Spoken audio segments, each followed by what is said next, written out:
มันเกิดหยังขึ้นครับพี่น้องพ่อยงยุทธถึงกับหลั่งน้ำตา เมื่อพูดถึงอดีตของหลาดน้อยอุ๋งอิงเป็นจะได้นั่นก่อนอื่นขอกล่าวคำว่าสวัสดีครับผมสวัสดีพี่น้องป้องไปขมิดหมอแคนแฟนหมอลำยินดีต้อนรับเข้าสู่ช่องไทยซีเกตชาแนลสวัสดีไปยังแฟนคลับเอฟซีสาวน้อยเพชรบานแพงแฟนคลับเอฟซีหลาดน้อยอุ๋งอิงสู้ขู่สู้คนเด้อครับเด้อมาพบกันอีกแล้วครับพี่น้องกับเรื่องเล่า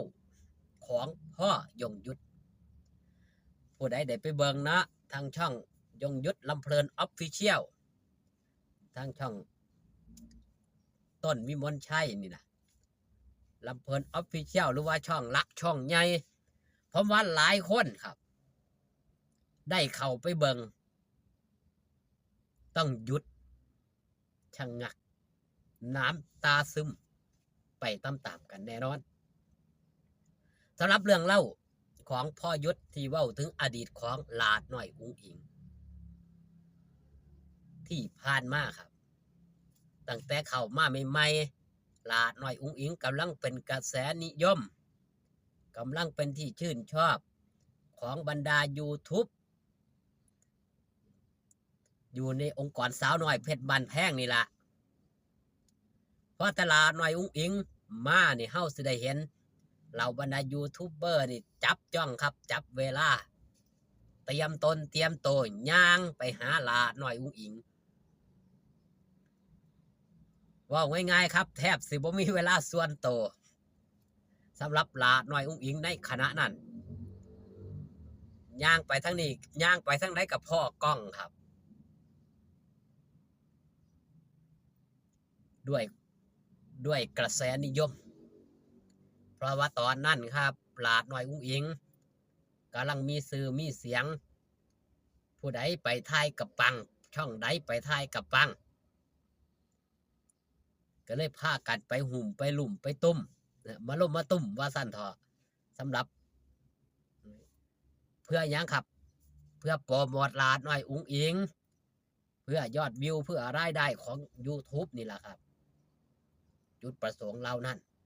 จนเฮ็ดให้หลาดน้อยอุ๋งอิงนี่แทบสิบ่มีเวลาเป็นส่วนโตครับต้องลบต้องหลีกมาหาผู้ใดครับมาหาพ่อหยุดแต่ก่อนเขาเสียนขางรถ60 ล้อนั่นแหละครับนอนไต่ท้องรถ60 ล้อลาน้อยนั่นละ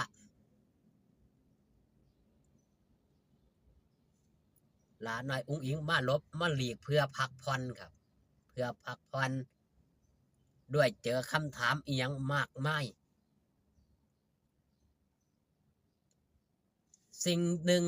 ที่พ่อหยุดได้เว้าออกมานั่นคือว่าอย่าเอาอุ้งอิงไปเปรียบเทียบกับผู้ใดเพราะศิลปินคนอื่นๆบอกพบบ่พอเรื่องดราม่าซ้ำหลาหน่อยอุ้งอิงจากคน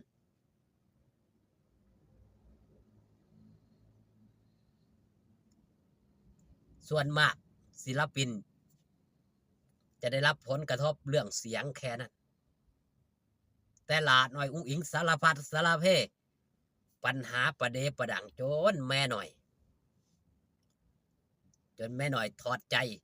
15 ลูกกลับบ้านว่าบ่เคยพบเหตุการณ์แบบนี้มาก่อนถ้าเป็นคนครับจิตใจบ่เข้มแข็งอีหลีบ่สู้อีหลีผู้อยู่เบื้องหลังผู้ให้คำปรึกษาบ่แน่นอีหลีครับบ่รอดหลายคนถอดใจเป็นไปได้ครับแต่หลาน้อยอุ้งอิงมาฮอดปัจจุบันพอหยุดมองไปเห็นอดีตเก่าๆครับหลาน้อยอุ้งอิงสิมาพัวพันสิมานอนตักก็มีบางเทื่อมาเล่นมาหยอกกับพอหยุดแล้วก็หักเนาะแล้วก็หักแล้วก็แพงแล้วก็ประคบประงมมาดูแลกับคำเว้าคำจาของหลาน้อยอุ้งอิงที่ถือเขาเว้าเขาว่าจนว่าแม่นหยังเขาคือว่าให้ล่ะจ จนบอสโจได้ประพันธ์เพลงครับน้ำตาอีหลาน้อยนั่นล่ะครับเรื่องจริงชีวิตจริงที่ได้รับผลกระทบจริงๆของหลาน้อยอุ้งอิงผู้เป็นพ่อก็จนได้แต่งเป็นเพลงได้ว่าสันเถาะเนื่องจากเห็นอีหลีเรื่องเล่ามันเป็นแบบนี้จังซี่ว่าหลาน้อยอุ้งอิงนี่เข้ามาเทอแรกนี่ทางด้านแม่สุภาพก็ยังบ่ฮู้ว่าบอสโจรับหลาน้อยอุ้งอิงนี่เป็นลูกเป็นเต้ารับแล้วจะค่อยมาบอกบ่มีไผฮู้นำและช่วงแรกๆบอสโจได้ออกมาประกาศเลยครับอย่าเอาอุ้งอิงไปเทียบกับคนอื่นเพราะอุ้งอิงเป็นลูกหัวหน้าวงสิเฮ็ดจังไดกับลูกก็ได้คือบ่ต้องการให้เอาหลาน้อยอุ้งอิงนี่ไปเปรียบเทียบกับคนอื่นๆจนเป็นที่วิพากษ์วิจารณ์กันว่าปั้นแต่ลูกเจ้าของดันแต่ลูกเจ้าของเป็นจังซั่นลูกเจ้าของเป็นจังซี่นั่นคือผลกระทบครับจนว่าพอยงยุทธนี่พอยุทธจนได้ให้ได้เสียน้ำตาเว้ามาแล้วมันจุกในอกว่าหลาน้อยอุ้งอิงนี่พ่อยังมาแน่สารพัดสารเพสารพันปัญหาประเดประดังเข้ามา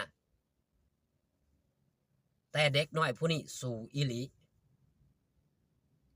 บ่มีศิลปินคนใดเจอดราม่านักขนาดนี้มาก่อนแน่นอนเรื่องเล่าประเดประดังเข้ามาสารพัดสารเพที่ส่งผลกระทบต่อจิตใจ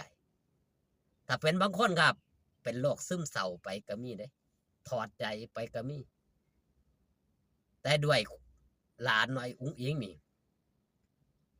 ส่วนหนึ่งแหละครับเป็นมีที่ปรึกษาที่ดีอย่างบอสโจ